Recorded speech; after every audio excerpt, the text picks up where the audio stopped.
የስካይትላን መድኃኔዓለም ቤተክርስቲያን አስተዳዳሪ፣ ጊዜውን ለማሳጠር ክቡራን የአጥቢያ ቤተክርስቲያናት አስተዳዳሪዎች፣ ካህናት፣ ከአሕዛብ ቤተክርስቲያንም የመጣችሁ ተወካዮች፣ እንዲሁም ከሚዲያም እዛ አሁንም ሄዱ እንጂ ነው ከዚህም ዘጋጃ ቤት የመጡ ሴት እንደነበሩ አይተናል። እንዲህ ሁላችሁም ከሩቅም ከቅርብም ተሰብስባችሁ በዚህ ቦታ የተገኛችሁ ልጆቻችን ምዕመናንና ምዕመናት፣ በተለይ ደግሞ ወጣቶች፣ ሕፃናትን ሁላችሁም እንደምን ሰነበታችሁ? እንደምን አረፈዳችሁ? እንደምን አደራችሁ?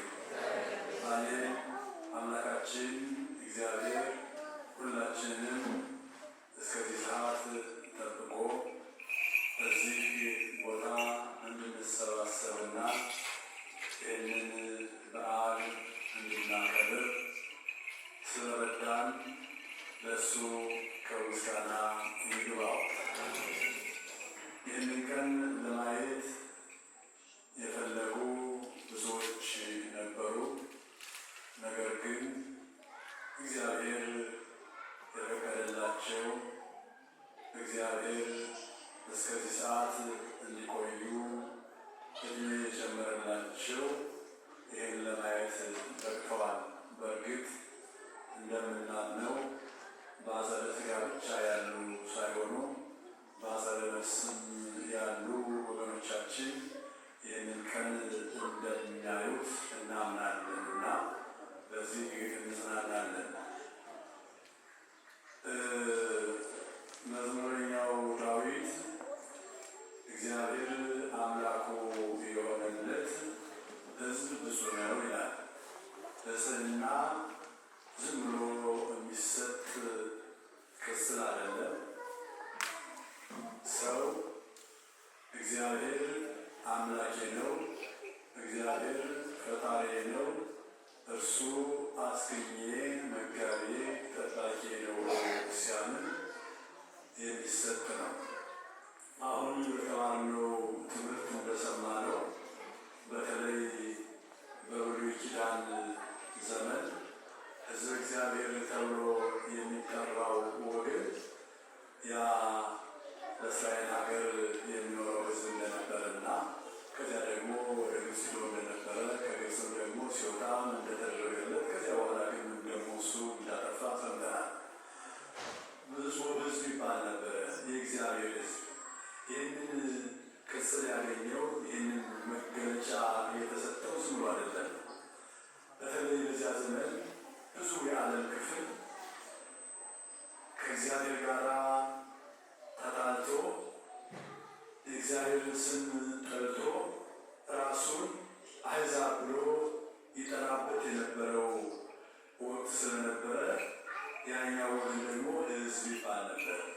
መድኃኔዓለም ኢየሱስ ክርስቶስ ወደዚህ ዓለም መጥቶ እንግዲህ ይህን ሁለት ወገን ነው አንድ ያደረገው፣ ሕዝብና አሕዛብ ይባል የነበረው ማለት ነው።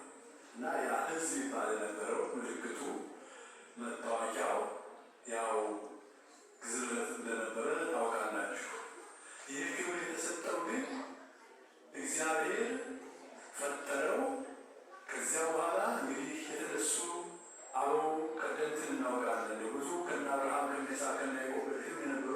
ከእነሱም በኋላ በተለይ መጽሐፍ ቅዱስን ኦሪት ዘፍጥረትን ስናነብ የምናውቀው የምናየው የምናስተውለው ብዙ ታሪክ አለ። ከዚያ አንጻር ነው የተሰጣቸው። እንደ እግዚአብሔር ፈቃድ ነው ያ ሕዝብ እግዚአብሔር የሚለው ቅጽል ለእነሱ ብቻ ማለት ነው የተሰጠው። በተለይ በብሉይ ኪዳን እንደ ዛሬው ሃይማኖቱ በዓለም ሳይስፋፋ ከተስፋፋባቸው አገራት አንዷ ኢትዮጵያ ነበረች። እንግዲህ በንግሥቷ ወደ ሰሎሞን ሄዳ ከዚያ በኋላ እንግዲህ ሃይማኖት ስናቱን ይዛ እንደመጣች ሃይማኖትን ይዘው እንደመጡ ነው ቤተክርስቲያን የሚደረገው። ከዚያ በኋላ እንግዲህ የብሉይ ኪዳን እምነት ሕገ ኦሪት በሕገ ኦሪት ትመራ ትተዳደር የነበረች ቤተክርስቲያን ማለት ሀገር ናት። ስለዚህ ሕዝቡ ሕዝበ እግዚአብሔር ይባል ነበረ።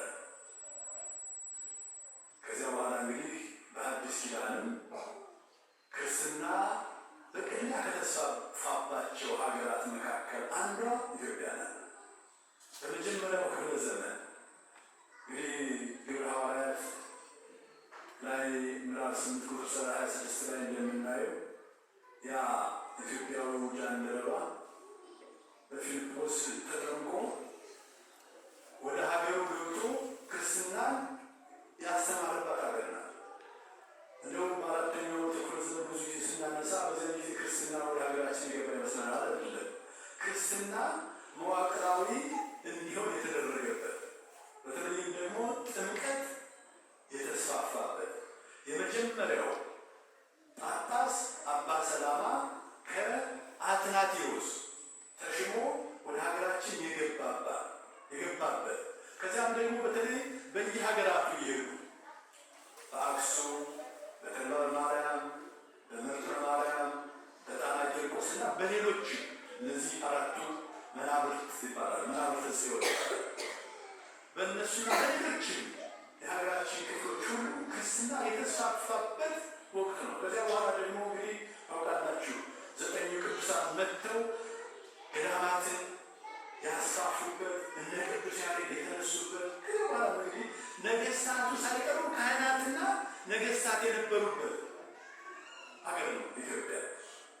እንግዲህ ያ ስለሆነ ነው ህዝበ እግዚአብሔር እያልን የምንጠራው፣ ሀገሩንም ሀገረ እግዚአብሔር እያልን የምንጠራው።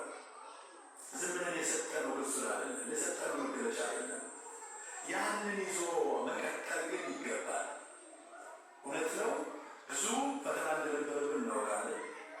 በነግራይ መሐመድ ወቅት እንዲሁም ደግሞ በተለይ በካቶሊኮቹ ሚስዮናውያን ባመጡት በፋሲለደስ አባት ዘመን የነበረው ከዚያ በኋላ ደግሞ የነበሩት ከዚያ በፊት ደግሞ በኔዮሊት ፉጂት ዘመን የነበረው እናውቃለን። ያ ሁሉ ግን በወቅቱ የነበሩ ህዝበ እግዚአብሔር ተብሎ ስያሜ የተሰጣቸው የሀገሪቱ ሰዎች ጠንካሮች ስለነበሩ በጦርነት ሳይሆን በጸሎት ነገስታቱ እርግጥ ህግን ማስከበር ስለነበረባቸው ጦርነት የገጠሙባቸው ወቅቶች ነበሩ። ግን ብዙዎች ክርስቲያኖች የሞቱባቸው ዘመናት ብዙ ጊዜ የክርስትና እምነት ከኢትዮጵያ እንዲጠፋ አላደረገው፣ እስካሁን ቀጥሏል። ዛሬ በእኛ ወቅት ህዝበ እግዚአብሔር እየተባለ ነው፣ ሀገረ እግዚአብሔር እየተባለ ነው። ይህንን ጠብቆ ማቆየት ያስፈልጋል። ፈተናውን እያየነው ነው። ትናንትና ከትናንት ወዲያ በሚዲያ የምንሰማው ምንም ምን ያላጠፉ ብዙ ወገኖቻችን ተገድለዋል። በቃ ከቤታቸው ብሎ ሰው ዝም ብሎ እያወጣ የሚገልበት ዘመን ነው የደረሰው። ዛሬ በነፃነት መንቀሳቀስ የማይቻልበት ዘመን ነው። ሞት የረከሰበት ዘመን ነው። ዛሬ ወጥቶ ለመግባት እንኳን እርግጠኛ ያልሆነበት ዘመን ነው። በተለይ ደግሞ በኦርቶዶክሳውያን ላይ ያነጣጠረው ነገር እጅግ በጣም የሚያስከፋ፣ የሚያሳዝን፣ የሚያስለቅስ ሁኔታ ነው። እውነት ነው። ትናንትና ስናለቅስ ነበረ። መቼኛው እንታቀሳለን። ደግሞ አሁን የትናንትናው ደግሞ ረስተን ነገ ደግሞ እንስቃለን። ከዚያ በኋላ ደግሞ ይደገማል። ስለዚህ በዚህ ወቅት ግን በእውነት ማዘን፣ ወደ እግዚአብሔር ጩኸትን ማሰማት ይገባል። በተለይም ደግሞ ይህንን ሁኔታ ሊያስቆሙ የሚገባቸው አካላትም ይህንን ሊያስቡበት ማሳሰብ ያስፈልጋል። እውነት አንዳንድ ጊዜ እንደው ኃጢአቱን እንደ ጽድቅ የሚቆጥሩ ትክክለኛው ነገር እንዳይነገር የተናገረውን ሰው እንደ ኃጢአተኛ የሚቆጥሩ የበዙበት ዘመን ነው ዛሬ። ለምን ሞቱ ብሎ ማልቀስ የሚያሳስርበት የሚያስወቅስበት ዘመን ነው የደረሰው። እንግዲህ ይህንን ዘመን ወደ መልካም ዘመን እንዲለውጥልን፣ በተለይ ደግሞ ቅንነትን ማሰብ ሲገባቸው ሁልጊዜ ተንኮልና ክፋትን የሚያስቡ ወገኖች ቅንነትን እንዲያስቡ እግዚአብሔር ይህንን ሀብት ይህንን ጸጋ እንዲሰጣቸው አብዝተን ልንጸልይ ያስፈልጋል። ህዝበ እግዚአብሔር ሀገረ እግዚአብሔር ተብለን እንድንቀጥል ብዙ ፈተና አለ ብያቸዋለሁ፣ በየትኛውም ሀገር በየትኛውም ህዝብ ላይ። ነገር ግን ይህንን ፈተና ማለፍ ያስፈልጋል። ከምናልፍባቸው አንዳንድ ነገሮች አንዱ ጸሎት ነው፣ ሐዘን ነው። ሌላው ደግሞ ማሳሰብ፣ መጮህ ነው። ስለዚህ ይህን ነገር እግዚአብሔር አሳልፎ ሁላችንም ህዝበ እግዚአብሔር እንደተባል ሀገራችንም ሀገር እግዚአብሔር እንደተባለች እንድትቀጥል እግዚአብሔር ይርዳል። የሞቱትንም ወገኖቻችንን ነፍሶቻቸውን በአብርሃም በይስሐቅ በያዕቆብ አጠገብ ያስቀምጥልን። ይህንን መጥፎ ነገር እንደ በጎ ነገር የሚያስቡትን ሁሉ እግዚአብሔር ልቡና ይስጣቸው። በሁለቱ ከኦርቶዶክሳዊት ቤተክርስቲያን በተቃርኖ የቆሙት አሁን በቅርቡ ያረፉ አንድ የክርስትና እምነት ተጠሪ ያሉ በጣም ትልቅ ሰው ናቸው። እኔም በአካል አግኝቼ አነጋግራቸው ነበርና ሆነ ስብሰባ ላይ ተገናኝተን የሚናገሩት የነበረው በጣም ይገርም ነው። በመናገር እስልምናና ክርስትና እንዴት በኢትዮጵያ እንደኖረና እንዴት መኖር እንዳለበት የሚናገሩ በግልጽ የሚናገሩ ሰው ነበሩ እና እንደው እንደሳቸው ያለ ሰው የተካ በዛኛው ሞገድ በሆነ ለመናገር ይነት አይደለም። እግዚአብሔር ይባርካችሁ፣ እግዚአብሔር ይጠብቃችሁ። እንግዲህ ይህንን የዛሬውን ዕለት አሁን እንደተባለው ብዙ ጊዜ ስትጠብቁት ስትመኙት የኖራችሁ ነው። እንግዲህ በእውነት ምናልባት ዘመኑ በትክክል ዛሬ መናገር ባልችልም ከ20 ዓመት በላይ ይሆናል ይመስለኛል እዚህ አካባቢ አገልግሎት ከተጀመረ። እኔም ወዲያው እንደመጣሁ አገልግሎት ከጀመርኩባቸው ቦታዎች አንዱ ይሄ ነው። በርሊን፣ ሃምቡርግና ሃኖቨር ነበር በሆነ ለመናገር እና ሃምቡርግ አጥቢያ ሆነ። ሃኖቨር ግን አጥቢያ እንዲሆን ብዙ እንመኝ ነበር፣ ብዙ እንፈልግ ነበር።